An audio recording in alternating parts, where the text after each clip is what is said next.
C'est avec un immense plaisir que je prends part à cette journée scientifique sur le thème intitulé « Regard croisé sur la mobilisation des ressources fiscales à travers le programme Yatal ».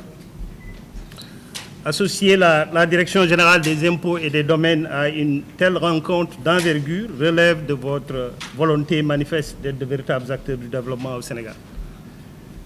Et nous vous témoignons par conséquent notre engagement à nouer avec vous un partenariat fécond pour relever les défis de l'émergence préconisés par notre référentiel de politique publique, qui est le plan Sénégal émergent, qui découle de la vision éclairée de M. Macky Sall, chef de l'État du Sénégal. Ce challenge passe nécessairement par une mobilisation rationnelle de ressources fiscales pour un financement endogène du développement. Vous l'avez rappelé tout à l'heure, professeur, la Direction générale des impôts et des domaines a noué avec la faculté des sciences juridiques un partenariat depuis maintenant un peu plus de 10 ans qui aboutit à un master dont certains aujourd'hui se retrouvent dans le terrain fiscal et professionnel. Ce qui a guidé cela, c'est aussi de permettre à l'administration fiscale de confronter ses idées et ses pratiques à la recherche. Et c'est pourquoi nous vous remercions de bien vouloir nous associer à cette rencontre qui, à coup sûr, permettra d'avoir quand même des idées un peu plus importantes et de mettre en œuvre et surtout de confronter notre pratique, le plan Yatal, surtout aux idées et aux recherches effectuées par les éminents universitaires qui sont là présents. Et ça, c'est une tradition à la DGID.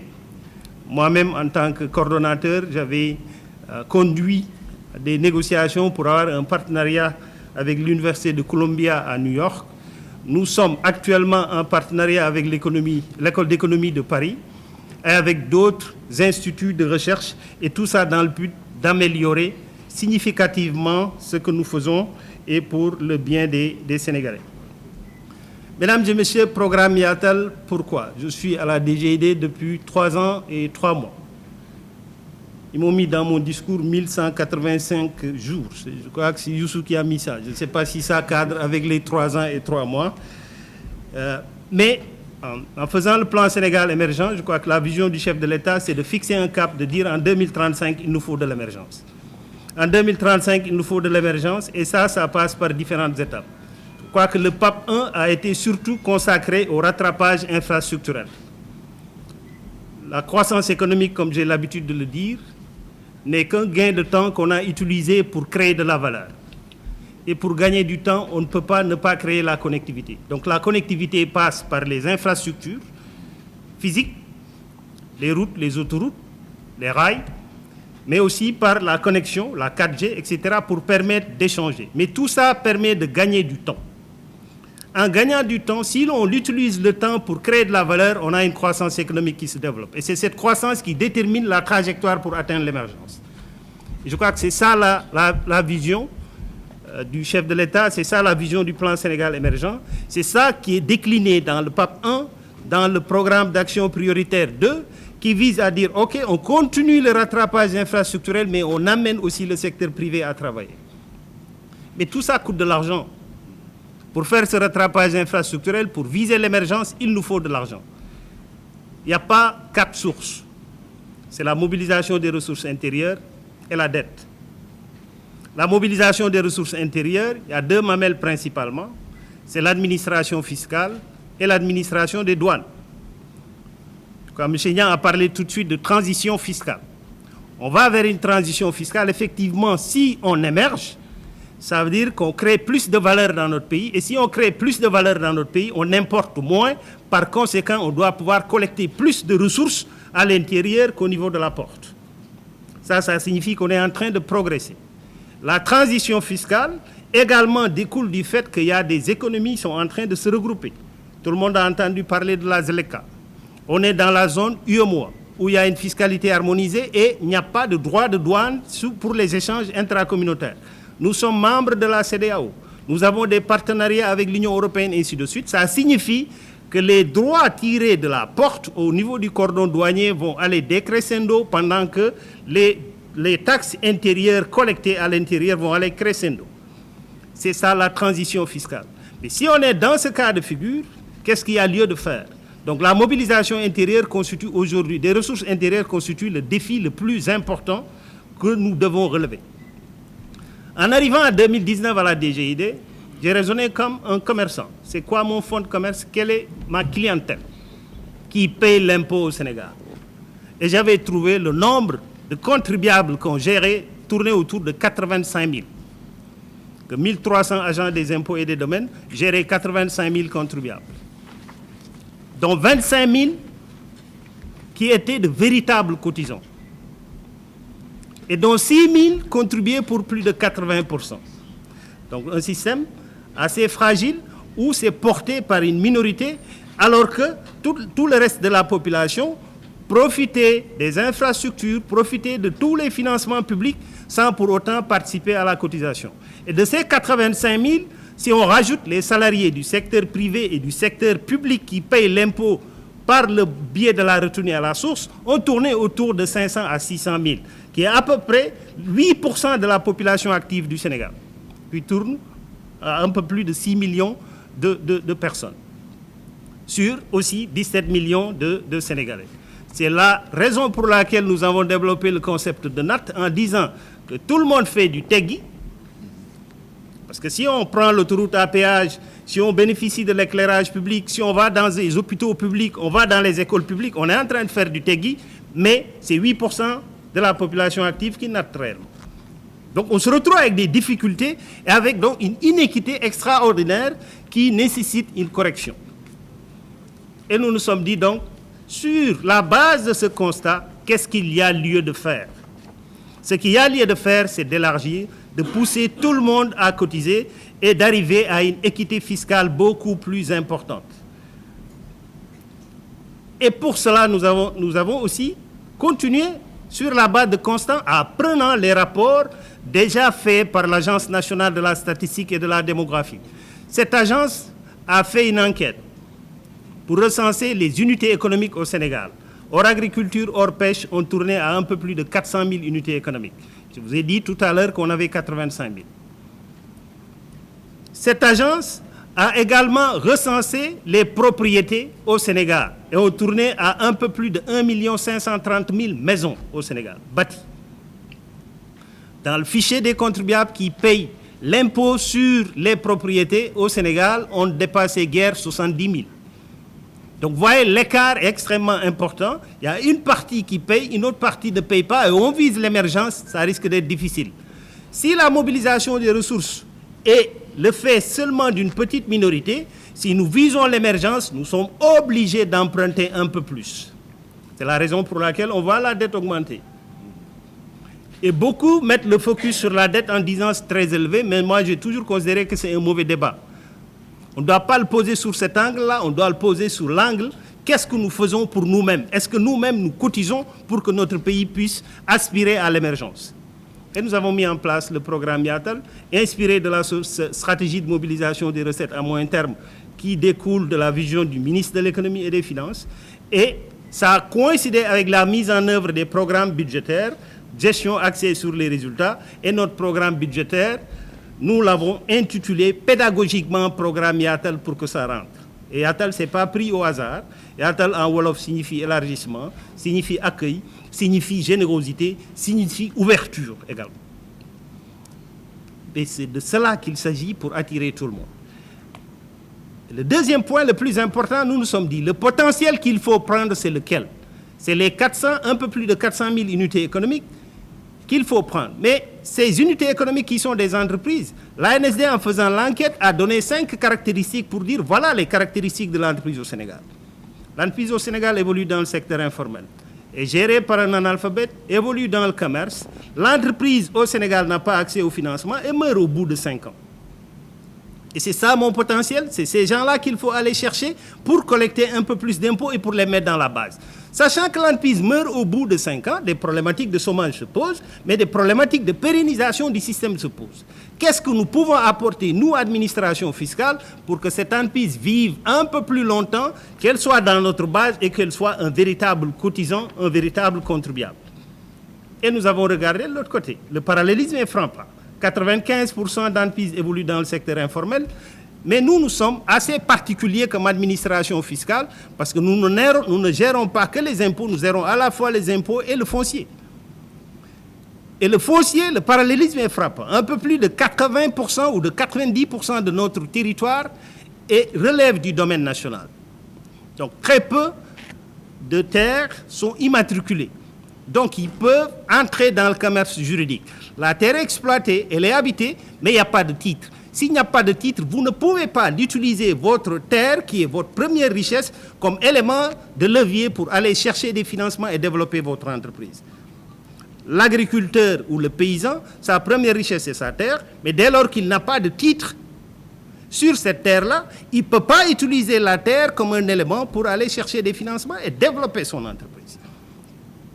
Nous nous sommes dit donc, first, il faut faire en sorte qu'on puisse utiliser la terre, le foncier, comme un élément de levier dans les YATAL. Donc faire du YATAL foncier pour constituer un élément de levier, permettre à l'entreprise d'avoir accès au financement. Parce que l'entreprise meurt au bout de 5 ans, parce que c'est difficile pour l'entreprise d'accéder au financement.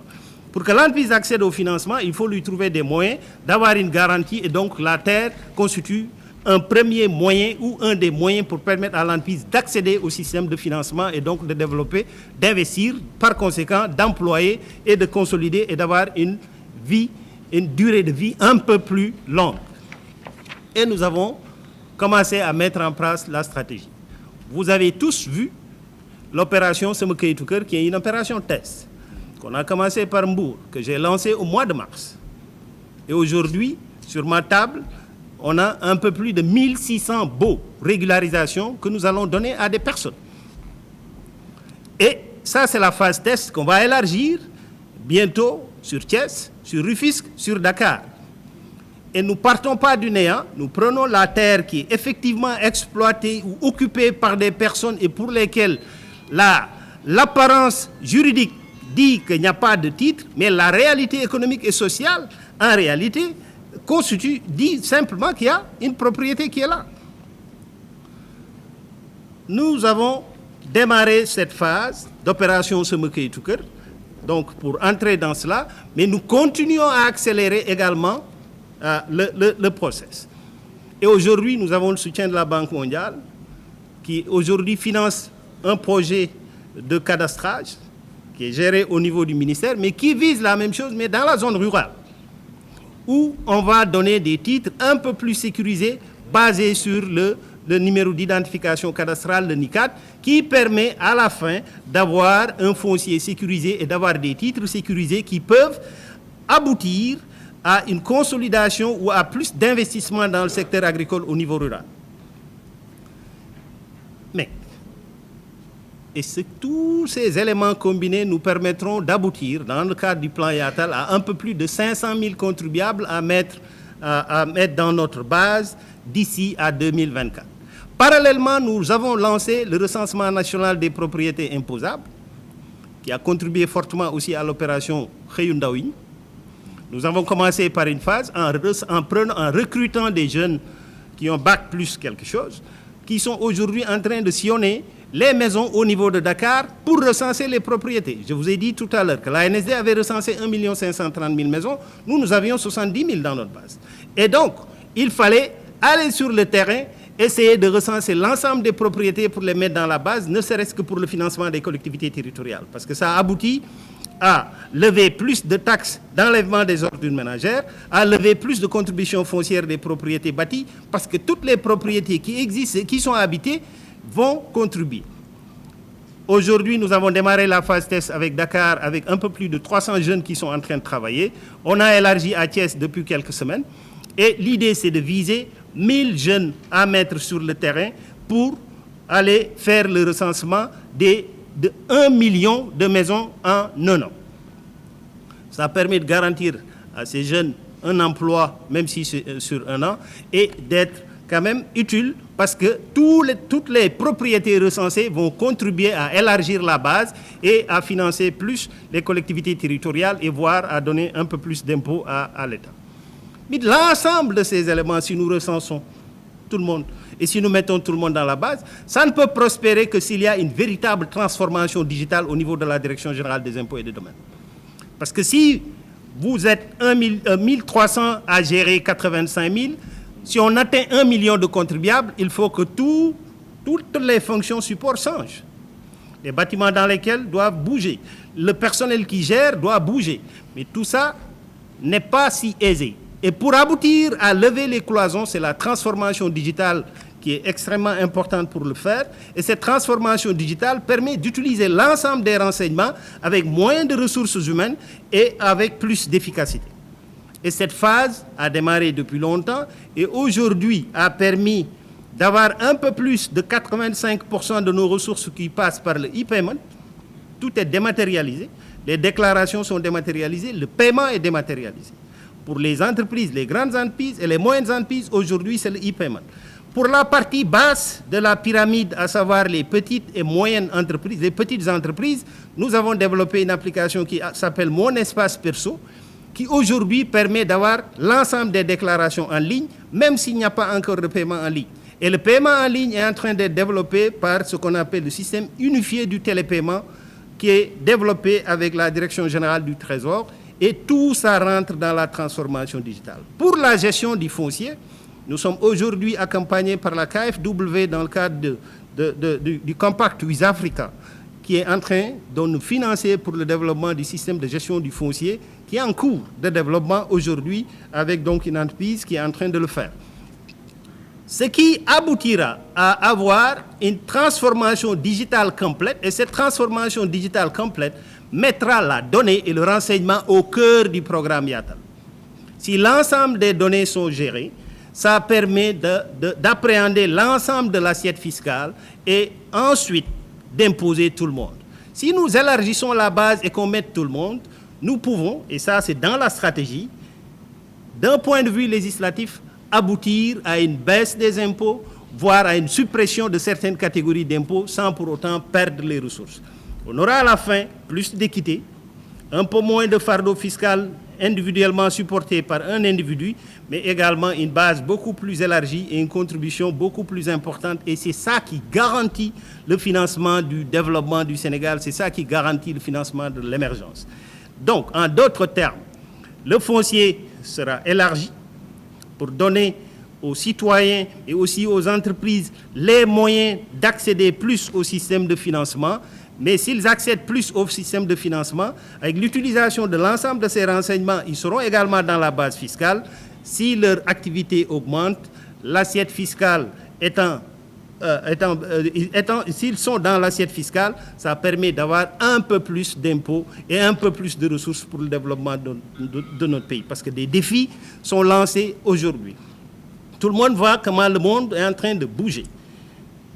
Comment le monde est en train de bouger, les défis qui se lancent à nous, l'augmentation des prix, l'inflation que nous importons, mais cela ne peut trouver réponse que sur des investissements intérieurs.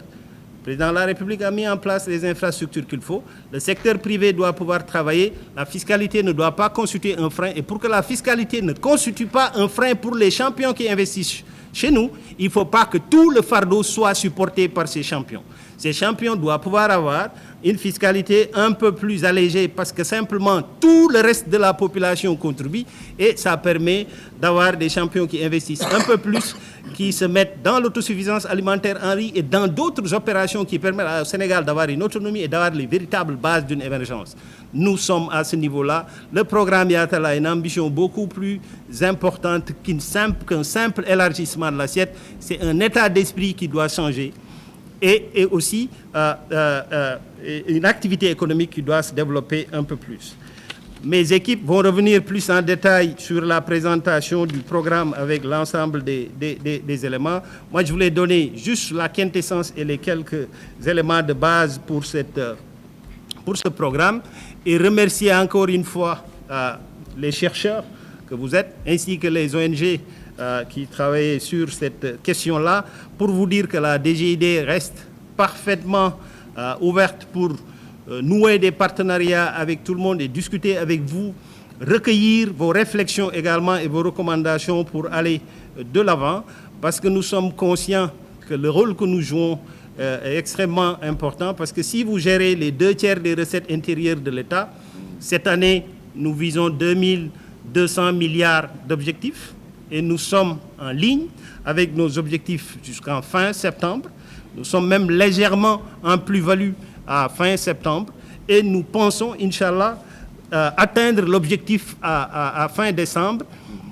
Mais nous sommes conscients qu'au-delà de cet objectif de 2200 milliards, le potentiel est beaucoup plus important que ça. Et ces potentiels, si nous parvenons à l'appréhender, et ça ne peut pas se faire sans l'aide de tous les acteurs, à commencer par les universitaires.